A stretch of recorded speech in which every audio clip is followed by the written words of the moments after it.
ವಿಮಲಾಳಿಗೆ ತವರು ಮನೆಯ ಬಲವಿಲ್ಲದಿರುವುದು ಸುಭದ್ರಮ್ಮನ ತಿರಸ್ಕಾರವನ್ನು ಹೆಚ್ಚಿಸುವಂತೆ ಮಾಡಿತು. ತವರು ಮನೆಯವರು ಅವಳನ್ನು ಕರೆದುಕೊಂಡು ಹೋಗುವುದಿಲ್ಲ. ತಾವಾಗಿ ಕಳುಹಿಸಿದರೆ ಜನರ ನಿಂದನೆಗೆ ಪಾತ್ರರಾಗಬೇಕು. ಈಗಾಗಲೇ ಜನ ತಮ್ಮನ್ನು ಆಡಿಕೊಳ್ಳುತ್ತಿರುವ ವಿಷಯ ತಿಳಿದು ಹಾಗೆ ಮಾಡಲು ಧೈರ್ಯ ಸಾಲದಾಯಿತು. ತಾಳು, ಉಪಾಯ ಮಾಡೋಣ. ಏನು? ಅದೇ, ಜನಗಳ ಎದುರಿನಲ್ಲಿ ತಾವು ಒಳ್ಳೆಯವರೆನಿಸಿಕೊಂಡು ವಿಮಲಾಳನ್ನು ಕೆಟ್ಟವಳನ್ನಾಗಿ ಮಾಡಿದರೆ ಆಗ ಅವಳನ್ನು ತಮ್ಮ ಮನೆಯಿಂದ ಹೊರಡಿಸಲು ಒಳ್ಳೆಯ ದಾರಿಯಾಗುತ್ತೆ. ಸರಿ, ಹಂಚಿಕೆಯನ್ನು ಕಾರ್ಯರೂಪಕ್ಕೆ ತರುವ ಪುಣ್ಯ ಕಾರ್ಯವನ್ನು ತಾಯಿ ಮಗಳಿಬ್ಬರೂ ವಹಿಸಿಕೊಂಡ್ರು. ಗಂಡಸರೆಲ್ಲರೂ ಹೊರಕ್ಕೆ ಹೋಗೋವರೆಗೂ ಸುಮ್ಮನಿರೋದು. ನಂತರ ಆರಂಭ. ಚುಚ್ಚು ಮಾತುಗಳನ್ನಾಡಲು ಈಗ ಯಾರ ಅಡ್ಡಿ? ರಕ್ಷಣೆಗೆ ಬರಲು ರುಕ್ಮಿಣಿಯೂ ಇಲ್ಲ. ನಿಂದನೆಯ ಮಳೆ ಸುರಿಯತೊಡಗಿತು. ತುಳಸಿ ಪೂಜೆ ಮಾಡಲು ಹೊರಟಳೆಂದರೆ ಆಹಾ, ಮಾಡೋದನಾಚಾರ, ಮನೆ ಮುಂದೆ ಬೃಂದಾವನ ಅನ್ನೋ ಹಾಗೆ ಮಾಡೋದು. ಮಾಡಿಬಿಟ್ಟು ಮಳ್ಳಿ ಹಾಗೆ ತುಳಸಿ ಪೂಜೆ ಬೇರೆ ಕೇಡು ಇವಳಿಗೆ. ಬಹಳ ಪತಿವ್ರತೆ. ಇನ್ನೆಷ್ಟು ಜನರನ್ನು ಹಾಳು ಮಾಡೋಕ್ಕೆ ಸಿದ್ಧವಾಗಿದ್ದಾಳೋ ಏನೋ. ಅದಕ್ಕೆ ಅವರ ಗತಿಗೆಟ್ಟ ಅಪ್ಪ ಅಮ್ಮ ಅದೆಷ್ಟು ಬೇಗ ತೊಲಗಿದ್ರೆ ಸಾಕು ಅಂತ ನಮ್ಮ ಕೊರಳಿಗೆ ಪ್ರಾರಬ್ಧ ಕಟ್ಟಿದ್ರು. ದುಡ್ಡು ಇಲ್ಲದೆ ಚಿನ್ನದಂತಹ ಹುಡುಗನ ಕೊರಳಿಗೆ ಕಟ್ಟಿದ್ರು.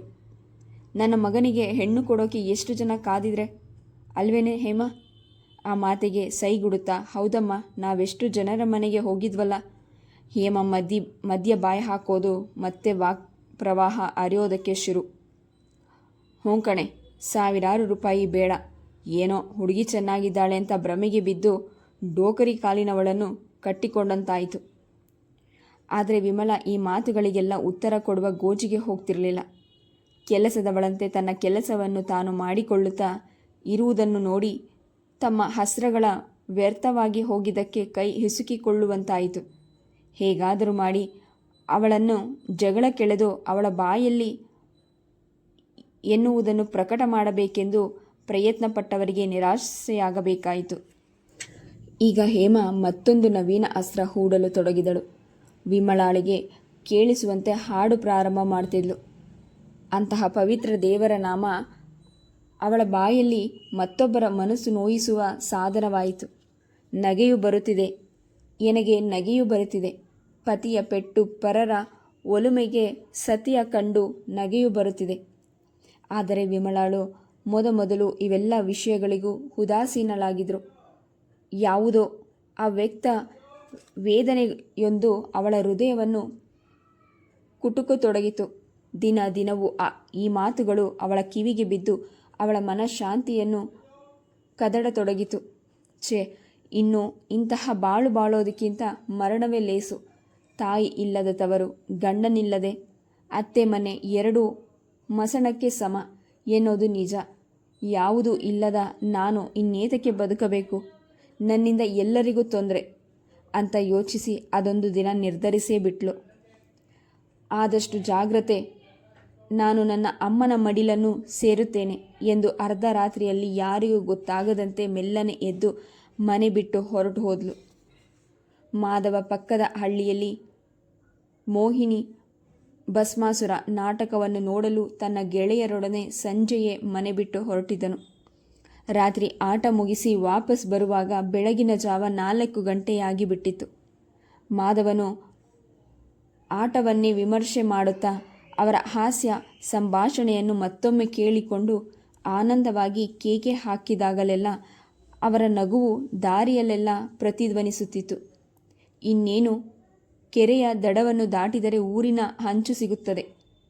ಸೂರ್ಯನು ಗಗನದಲ್ಲಿ ಮೂಡತೊಡಗಿದಾಗ ಕಿರಣಗಳು ಪ್ರಕಾಶ ಬೀರಲು ಪ್ರಾರಂಭಿಸಿದ್ದು. ಹಕ್ಕಿಗಳ ಚಿಲಿಪಿಲಿ ಗಾನ ಶುರುವಾಗಿತ್ತು. ಬಹಳ ಸುಂದರವಾದ ದೃಶ್ಯ. ಶ್ರೀಕಂಠ ಸುತ್ತಲೂ ನೋಡುತ್ತಾ ಆಹಾ, ನಿಜವಾಗಲೂ ಮನೋಹಕವಾದ ದೃಶ್ಯ ಎಂದವನು ತಕ್ಷಣವೇ ಮಾತು ನಿಲ್ಲಿಸಿ ಗಾಬರಿಯಿಂದ ಲೋ, ಅಲ್ಲಿ ನೋಡೋ, ಮೋಹಿನಿ ಅಂತೀರಲ್ಲ, ಇದೇ ಮೋಹಿನಿ ಅಲ್ಲಿ ನಿಂತಿರೋದು. ಎಲ್ಲರೂ ಚಕಿತರಾಗಿ ಕೆರೆಯ ಕಡೆಗೆ ತಿರುಗಿದಾಗ ಅವರು ಕಂಡದ್ದೇನು? ಯಾರೋ ಸ್ತ್ರೀ ವ್ಯಕ್ತಿ ಬಂಡೆಯ ಮೇಲೆ ನಿಂತು ತದೆ ಛತ್ತದಿಂದ ದಿಗಂತವನ್ನೇ ದಿಟ್ಟಿಸಿ ನೋಡುತ್ತಿರುವ ಹಾಗೆ ಕಂಡು ಬರುತ್ತಿತ್ತು. ಒಂದು ಕ್ಷಣ ಆ ಕಡೆ ನಿಟ್ಟಿಸಿ ನೋಡಿದ ಮಾಧವನು ಮೋಹಿನಿ ಅಲ್ಲ, ಯಾರೋ ಹೆಂಗಸು. ಆಕೆ ನಿಂತಿರುವ ಸ್ಥಳ ಬಹಳ ಅಪಾಯಕರವಾದುದು ಕಣ್ರೋ. ಅವಳು ನಿಂತ ರೀತಿ ನೋಡಿದ್ರೆ ಅವಳು ಏನೋ ನಿಶ್ಚಯ ಮಾಡಿರುವ ಹಾಗಿದೆ ಕಣ್ರೋ. ಲಕ್ಷಣ ಯಾಕೋ ಸರಿಯಿಲ್ಲ ಅಂದವನೇ ಆ ಸ್ತ್ರೀಯ ನಿಂತ ಬಂಡಿಯ ಸಮೀಪಕ್ಕೆ ಓಡಿದನು. ಅವನನ್ನು ಅನುಸರಿಸಿ ನಾಣಿ, ಕಂಟಿ ಎಲ್ಲರೂ ಆತುರಪಟ್ಟು ಓಡಿದ್ರು. ಆದರೆ ಆ ಸ್ತ್ರೀ ಇವರುಗಳು ಬಂದದ್ದನ್ನೇ ಗಮನಿಸಿದಷ್ಟು ಯೋಚನೆಯಲ್ಲಿ ಮಗ್ನಳಾಗಿದ್ಲು. ಇದ್ದಕ್ಕಿದ್ದಂತೆ ನೀರಿನೊಳಗೆ ಧುಮುಕಿ ಬಿಟ್ಲು. ಮಾಧವ ತಕ್ಷಣವೇ ಹಿಂದು ಮುಂದು ಯೋಚಿಸದೆ ಹಾಕಿದ ಕೋಟನ್ನು ತೆಗೆದು ಎಸೆದು ತಾನೂ ಅವಳ ಹಿಂದೆಯೇ ನೀರಿನೊಳಗೆ ಧುಮುಕಿದನು. ಆಗ ತಾನೇ ಬಿದ್ದಿದ್ದರಿಂದ ಆ ಸ್ತ್ರೀ ಹೆಚ್ಚು ದೂರವೇನೂ ಹೋಗಿರಲಿಲ್ಲ. ಅವಳ ಕೂದಲನ್ನು ಹಿಡಿದು ಅವಳನ್ನು ಎತ್ತಿಕೊಂಡು ಬಂದು ದಡ ಸೇರಿದ ಮಾಧವನನ್ನು ಎಲ್ಲರೂ ಮುತ್ತಿದ್ರು. ಆಕೆಯು ಸರಿಯಾಗಿ ಮಲಗಿಸಿ ಶುಶ್ರೂಷೆ ಮಾಡಲು ಉದ್ವೇಗಕ್ಕೊರಗಾದ್ರು. ಆಕೆ ಹೆಚ್ಚೇನು ನೀರು ಕುಡಿದಿರಲಿಲ್ಲ, ಆದರೆ ಮೇಲಿನಿಂದ ಬಿದ್ದ ರಭಸಕ್ಕೆ ಮೂರ್ಛೆ ಹೋಗಿದ್ಲು. ಪಾಪ, ಯಾರ ಮನೆ ಹುಡುಗಿಯೋ ಏನೋ ಎನ್ನುತ್ತಾ ಮುಖದ ಗುರುತು ತಿಳಿಯಲು ಮುಖದ ಮೇಲಿನ ಹರಡಿದ್ದ ಕೂದಲನ್ನು ಸರಿಸಿ ನೋಡಿದಾಗ ನಾವು ಮೆಟ್ಟಿದವನಂತೆ ಬೆಚ್ಚಿ ಬಿದ್ದ ಮಾಧವ. ಮಾಧವ, ಯಾಕೋ ಮಾಧವ, ಏನಾಯ್ತೋ? ಬಹಳ ಸೀರಿಯಸ್ ಏನು ಎಂದು ಕೇಳಿದ ಸೀನನಿಗೆ, ಅಯ್ಯೋ, ಈ ಹುಡುಗಿ ಯಾರು ಅಂದ್ಕೊಂಡ್ರೋ? ಈಕೆ ನಮ್ಮ ಸೋದರನ ಹೆಂಡತಿ ವಿಮಲ. ನಾವು ಬರುವುದು ಅರ್ಧ ಗಂಟೆ ತಡವಾಗಿದ್ದರೂ ಎಂತಹ ಅನಾಹುತವಾಗಿ ಬಿಡ್ತಿತ್ತೋ. ಅದು ಸರಿ, ನಿಮ್ಮ ವಿಮಲ ಯಾಕೆ ಈ ಹೊತ್ತಿನಲ್ಲಿ ಈ ದಿನ ದಡಕ್ಕೆ ಬಂದರು ಅಂತೀನಿ. ಆ ಮಾತಿಗೆ ನಿಟ್ಟಿಸಿರು ಬಿಟ್ಟ. ಲೇ ನಾಣಿ, ಅದೊಂದು ಕತೆ ಕಣ್ರೋ. ಪಾಪ, ಆಕೆಯನ್ನು ನಮ್ಮ ಅಕ್ಕ, ಅವಳ ಮಗಳು ಹೇಮ ಬಹಳ ಗೋಳು ಇದುಕೊಳ್ತಿದ್ರು. ಅವರುಗಳ ಕಾಟ ತಾಳಲಾರದೆ ಪ್ರಾಣ ಕಳೆದುಕೊಳ್ಳೋಕೆ ಬಂದಿದ್ದಾಳೆ. ಏನೋ ಮಾದು, ನಿಮ್ಮಕ್ಕ ಇಷ್ಟು ಕಠಿಣ ಬುದ್ಧಿಯವರೇನೋ. ಛೇ, ಅನ್ಯಾಯವಾಗಿ ಹೆಂಗಸರಿಗೆ ಕನಿಕರ ಜಾಸ್ತಿ ಇರಬೇಕಲ್ಲ. ಏನು ಮಾಡೋದು ಹೇಳು ಪಾಪ. ಈಕೆ ಸಾಲದಕ್ಕೆ ಗಂಡನನ್ನು ಬೇರೆ ಕಳೆದುಕೊಂಡಿದ್ದಾಳೆ. ಇನ್ನು ಕೇಳೋರು ಯಾರು? ಮಾಧುವಿನ ಕಳಕಳಿ ತುಂಬಿದ ಮಾತುಗಳನ್ನು ಕೇಳಿ ಗೆಳೆಯರಿಗೆ ಆಶ್ಚರ್ಯವಾಯಿತು. ಅದುವರೆವಿಗೂ ಅವರು ಮಾಧುವಿನ ಬಗ್ಗೆ ತಪ್ಪು ತಿಳುವಳಿಕೆ ಪಡೆದಿದ್ರು. ಏಕೆಂದರೆ ಮಾಧುವಿಗೆ ಸ್ತ್ರೀಯರ ಬಗ್ಗೆ ಮೃದ ಭಾವನೆ ಇದೆ ಎಂದು ಅವರು ಭಾವಿಸಿರಲಿಲ್ಲ. ಏಕೆಂದರೆ ಮಾಧು ಸ್ತ್ರೀಯರ ಸ್ವಭಾವದ ಬಗ್ಗೆ ಕಟು ಟೀಕೆಯನ್ನು ಮಾಡುತ್ತಾ ತಾನು ಯಾಕೆ ಮದುವೆ ಆಗೋದಿಲ್ಲವೆಂದರೆ ಚಿಚಿ, ಈ ಹೆಂಗಸರು ತಾವು ಮಾಡುವ ಸತ್ಕಾರ್ಯಕ್ಕೆ ಅಡ್ಡಿಯಾಗುವ ಗ್ರಹಗಳು ಎನ್ನುತ್ತಿದ್ದನು. ಲೋ ಸೀನಾ, ನಾವು ಈಗ ಹೊತ್ತು ಕಳೆಯುವ ಹಾಗಿಲ್ಲ. ನಾವು ಈಕೆಯನ್ನು ಮತ್ತೆ ಮನೆಗೆ ಸೇರಿಸಬೇಕಲ್ಲ. ಹೀಗೆಯೇ ಬಿಟ್ಟು ಹೋದರೆ ಮತ್ತೊಮ್ಮೆ ಇದೇ ಕೆಲಸ ಮಾಡಬಹುದು ಎಂದು ನಾಣಿ ಸನ್ನಿವೇಶದ ಮಹತ್ವ ಸೂಚನೆ ಕೊಟ್ಟನು. ಹೌದು, ಈಗ ಇವರನ್ನು ಮಾಧುವಿನ ಅಕ್ಕನ ಮನೆಗೆ ಕರೆದುಕೊಂಡು ಹೋಗ್ತೇವೆ ಅಂತ ಇಟ್ಕೋ. ಅವರಿಗೆ ಇದೇ ರೀತಿ ತೊಂದರೆ ಕೊಡ್ತಾ ಇದ್ದರೆ ಅವರು ಮತ್ತೊಮ್ಮೆ ಪ್ರಾಣ ಅಪಾಯ ಮಾಡಿಕೊಳ್ಬಹುದು. ನಾವೇ ಅನ್ಯಾಯವಾಗಿ ಅವರ ಜೀವನವನ್ನು ಕಳೆದುಕೊಳ್ಳಲು ಸಹಾಯ ಮಾಡಿದ ಪಾಪಕ್ಕೆ ಗುರಿಯಾಗ್ತೀವಿ. ಏನೋ ಮಾಡಲು ತೋಚದೆ ಒಂದೆರಡು ಕ್ಷಣ ಸುಮ್ಮನೆ ನಿಂತು ಮಾಧು ಕಡೆಗೊಮ್ಮೆ, ಏನ್ರೋ, ಈಕೆಯನ್ನು ಅವರ ತಂದೆಯ ಮನೆಯಲ್ಲಿ ಬಿಟ್ಟು ಬಿಡೋಣಪ್ಪ, ನಂತರ ಅವರು ಹೇಗೆ ಬೇಕಾದರೂ ಮಾಡಿಕೊಳ್ಳಿ ಎಂದಾಗ ಎಲ್ಲರೂ ಅವನ ಮಾತಿಗೆ ಸಮ್ಮತಿ ಸೂಚಿಸಿದಾಗ ಸೀನಾ ಹಾಗೂ ನಾಣಿ ಟ್ಯಾಕ್ಸಿ ತರಲು ಹೊರಟರು. ಅಷ್ಟೊತ್ತಿಗೆ ಸ್ವಲ್ಪ ಸ್ವಲ್ಪ ಬೆಳಕಾಯಿತು. ಬೆಳಗಿನ ತಂಗಾಳಿ ಮೆಲ್ಲ ಮೆಲ್ಲನೆಯ ವಿಮಲಾಳನ್ನು ಎಚ್ಚರಿಸಿತು. ಅವಳು ಕಣ್ಬಿಟ್ಟಾಗ ಮಂಗಳ ಸುಪುತ್ರ ಭಾತವಾಗುತ್ತಿತ್ತು. ಗಡಿಬಿಡಿಗೊಂಡು ಎದ್ದು ಕುಳಿತು, ವಿಮಲಾ, ಹೋ, ನಾನೆಲ್ಲಿದ್ದೀನಿ ಎಂದು ಸುತ್ತಲೂ ನೋಡಿದಾಗ ಅವಳ ಕಣ್ಣಿಗೆ ಮಾಧು ಹಾಗೂ ಅವನ ಗೆಳೆಯರ ಕಂಟಿ ಕಣ್ಣಿಗೆ ಬಿದ್ದರು. ಅವಳು ಅವರ ಕಡೆಗೆ ನೋಡಿ ಶುಷ್ಕ ಭಾವದಿಂದ, ನೀವು ನನ್ನನ್ನು ಉಳಿಸಿದ್ದು ಒಳ್ಳೆಯದಾಗಲಿಲ್ಲ. ನನ್ನ ಪಾಡಿಗೆ ನನ್ನನ್ನು ಬಿಟ್ಟರೆ. ಆದರೆ ಅವಳ ಮಾತನ್ನು ತಡೆಯುತ್ತಾ ಕಂಟಿ, ಅಮ್ಮ, ನೀವು ಸರಿಯಾದ ಕೆಲಸ ಮಾಡಲಿಲ್ಲ ನೋಡಿ. ಮನುಷ್ಯರೆಂದ ಮೇಲೆ ಇಷ್ಟು ಕಷ್ಟಗಳು ಬರುತ್ತವೆ. ನೀವು ಅದಕ್ಕೆ ಹೆದರಿ ಜೀವಕ್ಕೆ ಅಪಾಯ ತಂದುಕೊಳ್ಬಹುದೇ ಎಂದು ತನಗೆ ತಿಳಿದಷ್ಟು ಮಾತುಗಳನ್ನು ಹೇಳಿ ಸಮಾಧಾನ ಪಾಡಿಸುವ ಯತ್ನ ಮಾಡಿದನು. ಆದರೆ ಮಾಧು ಮಾತ್ರ ಅವಳ ಯಾವ ಮಾತುಗಳಿಗೂ ಉತ್ತರ ಕೊಡುವ ಗೋಜಿಗೆ ಹೋಗದೆ ಟ್ಯಾಕ್ಸಿಯನ್ನು ನಿರೀಕ್ಷಿಸುತ್ತಾ ನಿಂತಿದ್ದನು. ಒಂದೆರಡು ಕ್ಷಣದಲ್ಲಿ ಕಾರು ಬಂದಿತು. ವಿಮಲಾಳನ್ನು ಕುರಿತು ಮಾಧವ ಕಾರಿನಲ್ಲಿ ಕುಳಿತುಕೊಳ್ಳ್ರಿ, ನಿಮ್ಮ ತಂದೆಯ ಮನೆಯಲ್ಲಿ ಬಿಡ್ತೇನೆ ಎಂದನು. ಆ ಮಾತಿಗೆ ವಿಮಲಾ, ದಯವಿಟ್ಟು ನೀವುಗಳೆಲ್ಲ ನನ್ನನ್ನು ನನ್ನ ಪಾಡಿಗೆ ಬಿಟ್ಟು ಹೊರಟು ಹೋಗ್ರಿ, ನಾನು ಯಾರ ಮನೆಗೂ ಬರೋದಿಲ್ಲ, ದಯವಿಟ್ಟು ಎಂದು ಹಂಗಲಾಚಿದ್ಲು. ಆದರೆ ಮಾಧವನಿಗೆ ಸಿಟ್ಟು ತಡೆಯಲಾಗಲಿಲ್ಲ. ವಿಮಲಾ ಎಂದು ಜೋರಾಗಿ ಕೂಗಿದ. ರಭಸಕ್ಕೆ ಅವಳು ಬೆಚ್ಚಿ ಬಿದ್ದು ಅವನ ಕಡೆ ನೋಡಿದ್ಲು. ನೀವು ಹೀಗೆ ಹಠ ಮಾಡಿದ್ರೆ ನಿಮ್ಮನ್ನು ಎತ್ತಿ ಕಾರಿನೊಳಗೆ ಹಾಕಿಬಿಡ್ತೇನೆ. ಸುಮ್ಮನೆ ಹೇಳಿದಂತೆ ಕೇಳಬೇಕು. ನಿಮ್ಮ ಅಪ್ಪ ಅಮ್ಮನ ಮನೆಯಲ್ಲಿ ಬೇಕಾದರೆ ಕೊರಳಿಗೆ ಹುರುಳು ಹಾಕಿಕೊಳ್ಳಿರಿ, ನಾವೇನು ಅಡ್ಡಿ ಮಾಡೋದಿಲ್ಲ ಎಂದು ಹೊರಟಾಗಿ ನುಡಿದಾಗ ವಿಮಲಾ ಮರು ಮಾತನಾಡದೆ ಕಾರಿನೊಳಗೆ ಕುಳಿತಳು. ಮಾಧು, ಕಂಠಿ ಮಾತ್ರ ವಿಮಲಾಳ ಜೊತೆ ಹೊರಟರು. ನಡೆದ ವಿಷಯವನ್ನು ನಾರಾಯಣಪ್ಪನವರಿಗೆ ತಿಳಿಸಲು ಅವರು ಮನೆಗೆ ಸೀನಾ ಹಾಗೂ ನಾಣಿ ಹೊರಟರು. ವೆಂಕಟೇಶಯ್ಯನವರ ಆರೋಗ್ಯ ವಿಚಿತ್ರ ರೂಪವನ್ನು ತಾಳತೊಡಗಿತು. ಒಂದು ದಿನ ಗೆಲುವಾಗಿದ್ದರೆ ಮತ್ತೊಂದು ದಿನ ಆಗಲೋ ಇನ್ನೊಂದು ಗಳಿಗೆಯಲ್ಲೋ ಎನ್ನುವಂತೆ ಆಡಿಬಿಡ್ತಿದ್ರು. ಅವರ ದೇಹಸ್ಥಿತಿ ಪಾರ್ವತಮ್ಮ ಎಷ್ಟೇ ಗಯ್ಯಾಳಿ ಆಗಿದ್ರೂ ದುರಶಾಪಪೂರಿತರಾಗಿ ಸಹ ಪತಿ ಸೇವೆಯನ್ನು ಮನಮುಟ್ಟಿ ಮಾಡ್ತಿದ್ರು. ಅವರ ಬಗ್ಗೆ ಅಸಮಾಧಾನವಿದ್ದರೂ ಸಹ ವೆಂಕಟೇಶಯ್ಯನವರಿಗೆ ಅವರ ಆಧಾರ ಬೇಕೇ ಬೇಕಿತ್ತು. ಇವರೆಷ್ಟು ದಿನವಾದರೂ ಶಾಂತಿಯಿಂದ ಇದ್ದು ಕೊನೆ ಉಸಿರು ಎಳೆಯಬೇಕೆಂಬ ಹಂಬಲವಿತ್ತು. ಒಂದೊಂದು ವೇಳೆ ತಮ್ಮ ಗತಿಸಿದ ಪತ್ನಿ ನೆನಪಿಗೆ ಬಂದಾಗಲೆಲ್ಲ ಅಯ್ಯೋ, ನಮ್ಮ ವಿಮಲುವನ್ನು ಕರೆಸಿಬಿಡಬೇಕು ಎಂದು ಯೋಚಿಸುವರು. ಅವಳು ಮುಂದಿನ ಜೀವನಕ್ಕೆ ದಾರಿ ಮಾಡಿಬಿಡಬೇಕು ಎಂದು ಯೋಚಿಸುವರು. ಆದರೆ ಅದನ್ನು ಕಾರ್ಯರೂಪಕ್ಕೆ ತರುವಷ್ಟು ಚೈತನ್ಯ ಅವರಿಗೆ ಇರಲಿಲ್ಲ. ಕಾಯಿಲೆ ಅವರ ಸತ್ವವನ್ನೆಲ್ಲ ಹೀರಿ ಅವರನ್ನು ನೀರು ಪಾಯರನ್ನಾಗಿ ಮಾಡಿದ್ದಿತ್ತು. ಹೀಗೆ ಒಂದು ದಿನ ವಿಮಲಾಳನ್ನು ಕುರಿತು ಯೋಚಿಸುತ್ತಿದ್ದಾಗ ವಿಮಲಕ್ಕ ಬಂದಳೆಂಬ ಮಾತು ಕಮಲಾಳು ಹೇಳಿದುದನ್ನು ಕೇಳಿ ಆಶ್ಚರ್ಯಚಕಿತರಾದರು. ಅವರಿರುವ ಕಡೆ ವಿಮಲಾ, ಮಾಧವ ಬಂದಾಗ ಅವರು ವಿಸ್ಮಯದಿಂದ ಅವರೊಡನೆ ನೋಡಿ, ವಿಮಲಾ, ಇದೇನಮ್ಮ ಸುದ್ದಿ ತಿಳಿಸದೆ ಬಂದೆ, ಏನಂತ ಪ್ರಶ್ನಾರ್ಥಕವಾಗಿ ಮಾಧವನ ಕಡೆ ನೋಡಿದ್ರು. ಅದು ಅಲ್ಲದೆ ವಿಮಲಾ ಏಕಾಂಗಿಯಾಗಿ ಆ ಅಪರಿಚಿತ ಯುವಕನ ಜೊತೆ ಬಂದಾಗಲೇ ಅವರ ಮನಸ್ಸಿನಲ್ಲಿ ಏನೋ ಅಮಂಗಳದ ಭಾವನೆ ಉದ್ಭವಿಸತೊಡಗಿತು. ಆದರೂ ಸಂಯಮದಿಂದ ಧ್ವನಿಯನ್ನು ಹಿಡಿತದಲ್ಲಿಟ್ಕೊಂಡು, ವಿಮಲಾ, ಬಾಮ, ಹತ್ತಿರ ಕುಳಿತುಕೋ ಎಂದು ಕರೆದರು. ಅವರು ಏನು ಹೇಳುವವರೋ ಎಂದು ಆತಂಕದಿಂದ ಅವರೊಡನೆ ದಿಟ್ಟಿಸುತ್ತಿದ್ದ ವಿಮಲಾ ಅವರ ಪ್ರೇಮದಿಂದ ಕರೆದಾಗ ಕೂಡಲೇ ಬಿಕ್ಕಿ ಬಿಕ್ಕಿ ಅಳುತ್ತಾ ಅವರ ಪಾದಗಳ ಮೇಲೆ ಹೋಗಿ ಉರುಳಿದ್ಲು. ಆದರೆ ವೆಂಕಟೇಶಯ್ಯನವರು ಮೌನವಾಗಿ ಅವಳ ತಲೆ ಸವರುತ್ತಾ ಮಾಧವನ ಕಡೆ ತಿರುಗಿ, ತಮ್ಮ ಪರಿಚಯ ನನಗೆ ತಿಳಿಯಲಿಲ್ಲ, ನನಗೆ ಕಾಯಿಲೆಯ ದೆಸೆಯಿಂದ ನೆನಪು ಮೊದಲಿನಂತಿಲ್ಲ ಎಂದರು. ಅವರ ಮರ್ಯಾದ ಪೂರಿತ ಮಾತುಗಳನ್ನು ಪ್ರಭಾವಿತವನಾದ ಮಾಧವನು, ಸ್ವಾಮಿ, ನಾನು ನಾರಾಯಣಪ್ಪನವರ ನೆಂಟ. ನಿಮ್ಮ ಮಗಳು ಈ ದಿನ ಬೆಳಗಿನ ಜಾವ ಕೆರೆಯಲ್ಲಿ ಧುಮುಕಿದ್ರು. ಅವರನ್ನು ನೋಡಿದ ನಾವು ನೀರಿನಿಂದಂತೆ ನೇರವಾಗಿ ಇಳಿದು ಕರೆತಂದ್ವಿ. ಕೆರೆಯಲ್ಲಿ ಬಿದ್ದಿದ್ರು.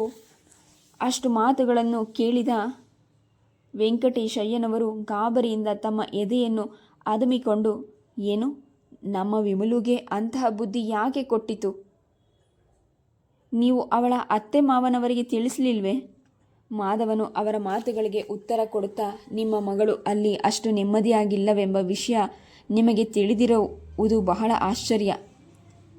ನೀವು ಈ ಬಗ್ಗೆ ಸರಿಯಾದ ವ್ಯವಸ್ಥೆ ಮಾಡಿ ನಂತರ ಅಲ್ಲಿಗೆ ಕಳುಹಿಸಿದರೆ ಒಳ್ಳೆಯದೆಂಬ ಯೋಚನೆಯಿಂದ ಇಲ್ಲಿಗೆ ಕರೆದುಕೊಂಡು ಬಂದಿದ್ದೀವಿ. ಅಷ್ಟರಲ್ಲಿ ಟ್ಯಾಕ್ಸಿಗೆ ಹಣ ಕೊಟ್ಟು ಒಳಗೆ ಬಂದ ಕಂಠಿಯನ್ನು ಮಾಧವ ತನ್ನ ಗೆಳೆಯನೆಂದು ಪರಿಚಯ ಮಾಡಿಸಿಕೊಟ್ಟ. ಅವರಿಂದ ಬಹಳ ಉಪಕಾರವಾಯಿತೆಂದು ವೆಂಕಟೇಶ್ ಅಯ್ಯನವರಿಗೆ ತಿಳಿಸಿದನು. ವೆಂಕಟೇಶ್ ಅಯ್ಯನವರು ಕೃತಜ್ಞತೆಯಿಂದ ಅವನಿಗೆ ಕೈ ಮುಗಿದು, ನಿಮಗೆ ಪುಣ್ಯ ಬರಲಪ್ಪ ಎಂದು ಆ 3 ಮಾತುಗಳಲ್ಲಿ ತಮ್ಮ ವಿಶ್ವಾಸವನ್ನು ಪ್ರಕಟಿಸಿದರು. ಗೋಡೆಯ ಮರೆಯಿಂದ ಎಲ್ಲ ಮಾತುಗಳನ್ನು ಕೇಳಿಸಿಕೊಂಡು ರೂಮಿಗೆ ಬಂದ ಪಾರ್ವತಮ್ಮ ಏನೂ ತಿಳಿಯದವರಂತೆ, ಓ ವಿಮಲು, ಇದೇನಮ್ಮ, ಇದ್ದಕ್ಕಿದ್ದಂತೆ ಕಾಗದವಿಲ್ಲದೆ ಬಂದ್ಬಿಟ್ಟೀಯಾ? ಏನು ವಿಚಿತ್ರ ಅಂತೀನಿ. ಇದೇನು, ನಿಮ್ಮ ಅತ್ತೆ ಮನೆಯವರು ಗುರುತು ಪರಿಚಯವಿಲ್ಲದವರೊಡನೆ ಕಳುಹಿಸಿದ್ದಾರಲ್ಲ, ಅವರಿಗೆ ಬುದ್ಧಿ ಇಲ್ವೇ? ಕಂಠಿಯು ಪಾರ್ವತಮ್ಮನ ಮಾತಿನ ವೈಖರಿಗೆ ಬೆರಗಾಗಿ ಅವರನ್ನು ನೋಡತೊಡಗಿದನು. ಇದೇನು ವಿಚಿತ್ರ, ಪಾಪ ಮಗಳಾದವಳು ಮನೆಗೆ ಬಂದರೆ ಇದೆಂಥ ವಿಚಿತ್ರ ರೀತಿಯ ಸ್ವಾಗತ. ಅವನಿಗೆ ವಿಮಲಾಳ ತವರಿನ ಹಣೆಬರಹವು ನೋಡಿದಾಗ ಮಾಧವನು ಪಾರ್ವತಮ್ಮನವರಿಗೆ, ನಾನು ಹೊರಗಿನವನಲ್ಲ, ನಾನು ಮನೆಯವನೆಂಬುದು ನಿಮಗೆ ಚೆನ್ನಾಗಿ ಗೊತ್ತು. ಏಕೆಂದರೆ ನಮ್ಮಕ್ಕ ರಚಿಸಿದ ನಾಟಕದ ಪಾತ್ರಧಾರಿಯನ್ನಾಗಿ ನನ್ನನ್ನು ಆರಿಸಲು ಸಲಹೆ ಕೊಟ್ಟ ವ್ಯಕ್ತಿ ನೀವು ಅಂತ ನನಗೆ ಚೆನ್ನಾಗಿ ಗೊತ್ತು. ಈಗ ಆ ಮಾತುಗಳೆಲ್ಲ ಬೇಡ. ಈಗ ವಿಮಲಾ ನಿಮ್ಮ ಮನೆಗೆ ಬಂದಿದ್ದಾರೆ. ಆಕೆಯನ್ನು ಸುರಕ್ಷತೆಯಿಂದ ತಲುಪಿಸೋದು ನಮ್ಮ ಕರ್ತವ್ಯವಾಗಿತ್ತು. ಇನ್ನು ನೀವುಂಟು, ಆಕೆ ಉಂಟು.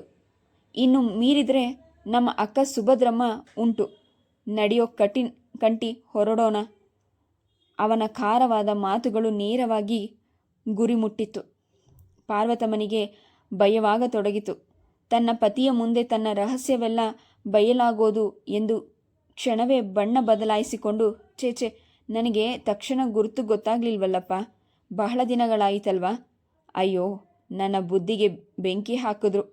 ಅಪರೂಪಕ್ಕೆ ವಿಮಲ ಬಂದಿದ್ದಾಳೆ. ಬಾಮ ವಿಮಲ, ಮೊದಲು ಸುಧಾರಿಸ್ಕೊ, ಆಮೇಲೆ ಮಾತನಾಡಿದ್ರಾಯ್ತು ಅಂತ ಎಂದು ಇಲ್ಲದ ಪ್ರೀತಿ ನಟಿಸುತ್ತಾ ಒಳಗೆ ಕರೆದೊಯ್ದರು. ಮಾಧವನು ಕಂಠಿ ವೆಂಕಟೇಶ್ ಅಯ್ಯನವರ ಬಳಿ ಕುಳಿತು ಅವರ ಪ್ರಶ್ನೆಗಳನ್ನೆಲ್ಲ ಸಮಯಚ್ಯುತವಾಗಿ ಉತ್ತರ ಕೊಟ್ಟರು. ಆಗ ವೆಂಕಟೇಶ್ ಅಯ್ಯನವರಿಗೆ ನಿಟ್ಟುಸಿರು ಬಿಡುತ್ತಾ, ಮಾಧವ, ನಾನೇ ನನ್ನ ಮಗಳ ಜೀವನವನ್ನು ಹಾಳು ಮಾಡಿದೆ. ಈಗ ನನಗೇನು ಮಾಡಬೇಕೆಂಬುದು ತೋಚ್ತಾ ಇಲ್ಲ. ಸುಬ್ಬಣ್ಣನಾದರೂ ಇದ್ರೆ ನನಗೆ ತಕ್ಕ ಸಲಹೆ ಕೊಡುತ್ತಿದ್ದ. ಏನು ಮಾಡಲಿ? ಆಗಲೇ ವಿಮಲಾಳನ್ನು ಕರೆದುಕೊಂಡು ಬಂದು ವಿದ್ಯಾಭ್ಯಾಸ ಕೊಡಿಸಿ ಮುಂದಿನ ದಾರಿ ಮಾಡು ಅಂತ ಸುಬ್ಬಣ್ಣ ಎಷ್ಟು ಬಲವಂತ ಮಾಡಿದ. ಆದರೆ ನಾನು ಇವಳ ಮಾತು ಕೇಳಿ ಉದಾಸೀನ ಮಾಡಿಬಿಟ್ಟೆ. ಈಗ ಅದು ವಿಮಲಾಳ ಪ್ರಾಣಕ್ಕೆ ಕುತ್ತು ತಂದು ಕೊಡಿತು ಎಂದು ವ್ಯಥೆಪಟ್ಟರು. ಕಂಠಿ ಸುಮ್ಮನಿದ್ದವನು ಈಗ ಹೇಳಿದನು, ಹೋಗಲಿ, ಈಗ ನಿಮ್ಮ ಸ್ನೇಹಿತ ಸುಬ್ಬಣ್ಣನವರನ್ನೇ ಕೇಳೋದು ತಾನೇ ಈ ವಿಷಯದಲ್ಲಿ? ಅಯ್ಯೋ, ಅವನಿದ್ದಿದ್ರೆ ನಾನು ಯಾಕಪ್ಪ ಇಷ್ಟು ನಿಸ್ಸಹಾಯಕನಂತಿದ್ದೆ. ಎಲ್ಲದಕ್ಕೂ ಪಾರ್ವತಿಯ ಕಡೆ ನೋಡ್ತಿದ್ದೆ. ಅವನಿಗೂ ಗ್ರಹಚಾರ ಕೆಟ್ಟಿತು. ಮಗನು ಅಪಘಾತದಲ್ಲಿ ಕಾಲು ಕಳೆದುಕೊಂಡನು. ಮೆದುಳು ಕೂಡ ಕೆಟ್ಟಿತು. ಅವನ ಅವಸ್ಥೆಗಾಗಿ ಕೊರಗಿ ಸುಬ್ಬಣ್ಣ ಹೆಂಡತಿ ವೆಂಕಮ್ಮ ದೇವರ ಸನ್ನಿಧಿ ಸೇರಿಬಿಟ್ಲು. ಇವೆಲ್ಲ ಘಟನೆಗಳಿಂದ ರೋಸಿ ಹೋಗಿ ಸುಬ್ಬಣ್ಣ ನನ್ನನ್ನು ಬಿಟ್ಟು ತೀರ್ಥಯಾತ್ರೆ ಹೊರಟೋಗಿದ್ದಾನೆ. ಬರುತ್ತಾನೆಂಬ ನಂಬಿಕೆಯೇ ಬರೋದಿಲ್ಲಪ್ಪ. ಇಲ್ಲ, ಹಾಗೆ ಭಾವಿಸಬೇಡಿ. ನಿಮ್ಮ ವಿಶ್ವಾಸ ಅವರನ್ನು ಕರೆತಂದೇ ತರುತ್ತದೆ ನಿಮ್ಮ ಬಳಿಗೆ ಎಂದು ಕಂಠಿ ಹೇಳಿದಾಗ ವೆಂಕಟೇಶ್ ಅಯ್ಯನವರು, ನಿಮ್ಮ ಮಾತು ನಿಜವಾಗಲಿ ಎಂದರು. ನಾವಿನ್ನೂ ಬರ್ತೇವೆ ರಾಯರೇ ಎಂದು ಮಾಧವ ಮತ್ತು ಕಂಠಿ ಹೇಳುವಾಗ ಕಮಲ 2 ಲೋಟಗಳಲ್ಲಿ ಕಾಫಿ ಹಿಡಿದುಕೊಂಡು ಬಂದು ಇಬ್ಬರಿಗೂ ಕೊಟ್ಲು. ಅವರಿಬ್ಬರು ಕಾಫಿ ಕುಡಿದು ಹೊರಟಾಗ ವೆಂಕಟೇಶ್ ಅಯ್ಯನವರು ಮಾಧವನ ಕೈ ಹಿಡಿದು, ಮಾಧವ, ನಮ್ಮ ವಿಮಲುಗೆ ನೀವೇ ಸರಿಯಾದ ವರನೆಂದು ಬಹಳ ಸಂತೋಷಪಟ್ಟಿದ್ದೆ. ಆದರೆ ನಾನು ಸಂತೋಷ ಪಡುವುದು ದೇವರ ಮನಸ್ಸಿಗೆ ಬರಲಿಲ್ಲ. ಒಂದು ವೇಳೆ ನನ್ನ ವಿಮಲುಗೆ ಏನಾದರೂ ಆಪತ್ತು ಒದಗಿದರೆ ರಕ್ಷಿಸುತ್ತೇನೆಂದು ಮಾತು ಕೊಡ್ತೀರಾ ಎಂದು ಕಣ್ಣೀರು ತುಂಬಿ ಅರ್ಥರಾಗಿ ಹೇಳಿದಾಗ ಇಲ್ಲವೆಂದು ಹೇಳಲು ಮಾಧವನಿಗೆ ಮನಸ್ಸು ಬರಲಿಲ್ಲ. ನನ್ನ ಕೈಲಾದ ಮಟ್ಟಿಗೆ ನಿಮ್ಮ ಮಗಳ ಯೋಗಕ್ಷೇಮ ನೋಡ್ತೇನೆ ಎಂದು ನುಡಿದಾಗ ವೆಂಕಟೇಶ್ ಅಯ್ಯನವರಿಗೆ ಕಣ್ಣುಗಳ ಕೃತಜ್ಞತೆಯಿಂದ ಮಿಂಚಿತು. ಕಂಠಿಯ ನಮಸ್ತೆಗೆ ಪ್ರತಿ ನಮಸ್ತೆ ಮಾಡುತ್ತಾ ನಿಮ್ಮನ್ನು ದೇವರು ಚೆನ್ನಾಗಿಡಲಿ ಎಂದು ಹೇಳಿ ಆಯಾಸದಿಂದ ಕಣ್ಮುಚ್ಚಿ ಮಲಗಿದರು. ಸುಭದ್ರಮ್ಮ ಬೆಳಗ್ಗೆ ಎಂದಿನಂತೆ ವಿಮಲಾಳನ್ನು ನಿಂದನೆ ಮಾಡಲು ಸುಪ್ರಭಾತ ಹಾಡುತ್ತಾ ಅವಳನ್ನು ಕರೆದಾಗ ಪ್ರತ್ಯುತ್ತರ ಬಾರದಿದ್ದುದನ್ನು ಕಂಡು ಆಶ್ಚರ್ಯದಿಂದ ಅವಳು ಮಲಗಿದ್ದ ಕಡೆ ದಿಟ್ಟಿಸಿದರು. ಮನೆಯ ಅಂಗಳ ಬೀದಿ ಬಾಗಿಲನ್ನು ಹುಡುಕಿದ್ರು. ಆದರೆ ವಿಮಲಾ ಸುಳಿವೇ ಇಲ್ಲ. ಇದೇನು ಬೆಳಗಾಗಿದ್ದು ಅದೆಲ್ಲಿ ಅಲಿಯೋದಕ್ಕೆ ಹೋಗಿದ್ದಾಳಪ್ಪ ಎಂದುಕೊಳ್ಳುತ್ತಲೇ ನಾರಾಯಣಪ್ಪನವರ ಬಳಿ ಹೇಳಿದಾಗ, ನೋಡ್ರೆ ಅಲ್ಲೆಲ್ಲೋ ಇರಬೇಕು ಅಂದರು. ಅದೇ ಸಮಯಕ್ಕೆ ಮಾಧವನ ಸ್ನೇಹಿತರು ನಾರಾಯಣಪ್ಪನವರೇ ಅಂತ ಕೂಗುತ್ತಾ ಬಂದರು. ನಾರಾಯಣಪ್ಪನವರು ತಮ್ಮ ದುಗುಡವನ್ನು ಮುಚ್ಚಿ ಇಟ್ಟುಕೊಳ್ಳುತ್ತಾ ಅಂದರು, ಮಾಧವ ಇಲ್ಲಪ್ಪ, ಅವನು ನಿನ್ನೆ ರಾತ್ರಿ ನಾಟಕ ನೋಡೋಕೆ ಹೋಗಿದ್ದಾನೆ, ಇನ್ನೂ ಬಂದಿಲ್ಲ. ಆ ಮಾತಿಗೆ ನಾಣಿ, ನಾವು ಮಾಧವನ ಮಾತನ್ನು ಹೇಳೋದಕ್ಕೆ ಬಂದಿರೋದು ಅಂತ ತಡವರಿಸುತ್ತಾ ವಿಮಲ ನೀರಿಗೆ ಬಿದ್ದ ಬಗ್ಗೆ, ಮಾಧವ ಉಳಿಸಿದ್ದು, ಅವಳನ್ನು ತಂದೆ ಮನೆಗೆ ಕರೆದುಕೊಂಡು ಹೋಗಿದ್ದು ಎಲ್ಲ ವಿಷಯ ತಿಳಿಸಿದರು. ಆಗ ನಾರಾಯಣಪ್ಪನವರಿಗೆ ತಮ್ಮ ಪತ್ನಿಯ ಮೇಲೆ ಎಲ್ಲಿಲ್ಲದ ಕೋಪ ಬಂತು. ಇದೇ ಮೊದಲ ಬಾರಿಗೆ ಅವರು ಅಷ್ಟು ಆವೇಶ ಪೂರಿತರನ್ನಾಗಿರಬಹುದು. ಕೇಳಿದೆಯೇನೇ ಆ ರಾಕ್ಷಸಿ, ಆ ಮಗುವನ್ನು ನೀನು ನನ್ನ ಮಗಳು ಸೇರಿ ಚಿತ್ರ ಹಿಂಸೆ ಮಾಡಿದ್ರಲ್ಲ, ಅನ್ಯಾಯವಾಗಿ ಪ್ರಾಣ ತೆಗೆದು ಬಿಟ್ರಲ್ಲೇ. ನಡೀರಿ, ನಿಮ್ಮನ್ನು ಸ್ಟೇಷನ್ಗೆ ಎಳೆದುಕೊಂಡು ಹೋಗ್ತೇನೆ. ಅಡಿಗೆ ಮನೆಯಿಂದ ಹೊರಬಂದ ಸುಭದ್ರಮ್ಮ ಗಂಡನ ಕೋಪವನ್ನು ನೋಡಿ ತಲ್ಲಣಿಸಿದರು. ಏನು ಅಂದರೆ, ನೀವು ಮಾತಾಡ್ತಾ ಇರೋದು ವಿಮಲಾ ಏನಾದಳು ಅಂತೆ? ಏನಾದ್ಲಾ ಅಂತ ಕೇಳ್ತೀಯಾ? ನದಿ ಪಾಲಾದ್ಲು. ಇನ್ನು ನೀನು ನಿನ್ನ ಮಗಳು ಇಬ್ಬರು ಸೇರಿ ಹಾಲು ಕುಡಿದು ಹೊಟ್ಟೆ ತುಂಬ ತಂಪು ಮಾಡಿಕೊಳ್ಳ್ರಿ. ನಾರಾಯಣಪ್ಪನವರು ಉದ್ದೇಶಪೂರಿತವಾಗಿಯೇ ವಿಮಲಾ ಬದುಕಿದ್ದಾಳೆಂಬ ಅಂಶವನ್ನು ಮುಚ್ಚಿಟ್ಟು ಅವರನ್ನು ಹೀಯಾಳಿಸಲು ಹಾಗೆ ಹೇಳ್ತಿದ್ದಾರೆಂಬ ಗುಟ್ಟು ಗೊತ್ತಾಗದೆ ನಾಣಿ ರಾಯರೇ ವಿಮಲಮ್ಮ ಮಾಧವನೊಡನೆ ಪೂರ್ತ ಇನ್ನೂ ಮಾತನಾಡೋದ್ರಲ್ಲಿ ಸುಭದ್ರಮ್ಮ ಅಪಾರ್ಥ ಕಲ್ಪಿಸಿ, ಓ ಹಾಗೋ, ಈ ಸಮಾಚಾರ ನನಗೆ ಗೊತ್ತಿತ್ತಪ್ಪ. ವಿಮಲಾ ಒಂದಲ್ಲ ಒಂದು ದಿನ ಓಡೋಗ್ತಾಳೆ ಅಂತ. ಆದರೆ ಆ ಚಾಂಡಾಳಿ ಮಾಧವನಿಗೆ ಬಲೆ ಬೀಸಿ ಅವನನ್ನೇ ಕಟ್ಕೊಂಡು ಓಡಿ ಹೋಗಿರಬೇಕು. ಅವಳ್ಯಾಕೆ ಸಾಯ್ತಾಳೆ? ನೀರಿನಲ್ಲಿ ಮುಳುಗಿ ನಮ್ಮನ್ನು ಸಾಯಿಸ್ತಾಳೆ. ಅಯ್ಯೋ, ನಮ್ಮ ಹೇಮಾಳಿಗೆ ಅಂತ ಚಿನ್ನದಂಥ ಹುಡುಗ ಎಲ್ಲಿ ಸಿಗ್ತಾನೆ? ನಾರಾಯಣಪ್ಪನವರಿಗೆ ಈಗಲಂತೂ ಸಹಿಸಲಾಗದಾಯಿತು. ಸುಭದ್ರಮ್ಮನ ಅಸಂಬದ್ಧ ಪ್ರಲಾಪ ಅವರ ವಿವೇಚನೆಯನ್ನು ಕುಂಠಿತ ಮಾಡಿತು. ನಿಮಗೆ ಹಾಗೆ ಆಗಬೇಕು ಕಣೆ. ನೀವು ಮಾಡಿದ ತಪ್ಪಿಗೆ ತಕ್ಕ ಪ್ರಾಯಶ್ಚಿತ್ತವಾಯಿತು. ನೀವಾಗಿಯೇ ಅವರುಗಳ ಮನಸ್ಸಿನಲ್ಲಿ ದುರ್ಭಾವನೆ ಹುಟ್ಟಿಸಿದ್ರಿ. ನಾನು ನಿಮಗೆ ಯಾವಾಗಲೂ ಹೇಳ್ತಾ ಇದ್ದೇನೆ, ಅಂಥ ಮಾತುಗಳನ್ನು ಅನ್ಯಾಯವಾಗಿ ಆಡಬೇಡ್ರಿ. ಅದರ ಪರಿಣಾಮ ಒಳ್ಳೆಯದಲ್ಲ ಅಂತ. ಆದರೆ ನನ್ನ ಮಾತು ಕೇಳಿದಿರಾ? ಇಲ್ಲ. ಪದೇ ಪದೇ ಆಡಬಾರದ ಮಾತುಗಳನ್ನಾಡಿ ಅವರುಗಳ ಮನಸ್ಸಿನಲ್ಲಿ ಬೇರೂರುವಂತೆ ಮಾಡಿದ್ರಿ. ಈ ದಿನ ನೀವು ಅದಕ್ಕೆ ಪಶ್ಚಾತ್ತಾಪ ಪಡಬೇಕಾದ ಸ್ಥಿತಿ ಬಂತು. ಇನ್ನು ಮುಂದೆ ನನ್ನ ಎದುರಿನಲ್ಲಿಯೂ ಯಾವ ವಿಷಯವನ್ನು ಮಾತನಾಡಬೇಕಾಗಿಲ್ಲ ಎಂದು ನಿಷ್ಠೂರವಾಗಿ ಅಂದುಬಿಟ್ರು. ರೂಮಿನಲ್ಲಿ ಮಲಗಿದ್ದ ಶೇಖರ ಪ್ರತಿಯೊಂದು ಮಾತುಗಳನ್ನು ನಿಧಾನವಾಗಿ ಕೇಳುತ್ತಾ ಪರಿಸ್ಥಿತಿ ಎಲ್ಲವನ್ನು ಅರ್ಥ ಮಾಡಿಕೊಂಡನು. ಆದರೆ ತನ್ನ ತಂದೆ ತಪ್ಪು ಭಾವನೆ ಏಕೆ ತಿಳಿದರೆಂದು ಅರ್ಥವಾಗದೆ ಹೊರಗೆ ಬಂದು, ಅಣ್ಣ ಬನ್ನಿ, ಇಲ್ಲಿ ನನ್ನ ರೂಮಿಗೆ ಕರೆದು ವಿಮಲಾ ಓಡಿ ಹೋಗಿಲ್ಲ. ದೇವರ ದಯೆಯಿಂದ ತಂದೆಯ ಮನೆಯಲ್ಲಿ ಸುಖವಾಗಿದ್ದಾಳೆ. ನೀವು ತಪ್ಪು ತಿಳಿದಿದ್ದೀರಿ ಎಂದನು. ಶೇಖರ, ನನಗೆ ನಿಜವಾದ ವಿಷಯ ಗೊತ್ತು. ಆದರೆ ಇವರುಗಳಿಗೆ ಬುದ್ಧಿ ಕಲಿಸಲು ಹಾಗೆ ಮಾತನಾಡಿದೆ. ನನಗೆ ಗೊತ್ತಿಲ್ಲವೇ ಮಾಧವನ ಗುಣ ಹಾಗೂ ವಿಮಲಾಳ ನಡತೆ? ನೀನು ನಿಜ ಸಂಗತಿ ತಿಳಿಸಬೇಡ. ಇನ್ನು ಇವರು ಅವಳ ತಂದೆಯ ಮನೆಯಲ್ಲೇ ಇರುವುದನ್ನು ಸಹಿಸುತ್ತಾರೋ ಇಲ್ಲವೂ? ಆದ್ದರಿಂದ ತಿಳಿಸಬೇಡ ಎಂದು ಹೇಳಿ ಈಚೆಗೆ ಬಂದು ಬೇಸರದಿಂದ ನಿಂತಿದ್ದ ನಾಣಿ ಮತ್ತು ಶ್ರೀನಿವಾಸರಿಗೆ ನಿಮ್ಮಿಂದ ಬಹಳ ಉಪಕಾರವಾಯಿತು ವಿಷಯ ತಿಳಿಸಿದ್ದಕ್ಕೆ ಎಂದು ಅವರುಗಳೊಡನೆ ಸ್ವಲ್ಪ ದೂರ ಹೋಗಿ, ನೋಡಿ, ಇಲ್ಲಿ ನಡೆದ ವಿಷಯಗಳನ್ನು ಮಾಧವನಿಗೆ ತಿಳಿಸಿ ಸದ್ಯದಲ್ಲಿ ಕೆಲವು ದಿನಗಳವರೆಗೆ ಇಲ್ಲಿ ಬರೋದು ಬೇಡವೆಂದು ತಿಳಿಸಿ ಎಂದು ಹೇಳಿ ಮನೆಗೆ ಹಿಂತಿರುಗಿದರು. ಅಷ್ಟರಲ್ಲಿ ಆಗಲೇ ಮತ್ತೊಮ್ಮೆ ಶೇಖರನ ಎದುರಿಗೆ ಅದೇ ಪ್ರಕರಣ ಜರುಗಿದಾಗ ಅವನು, ಅಮ್ಮ, ನೀವು ಅವಳನ್ನು ಪ್ರೀತಿಯಿಂದ ನೋಡಿಕೊಂಡಿದ್ರೆ ಅವಳು ಮನೆ. Please subscribe the channel, like and share. Thank you.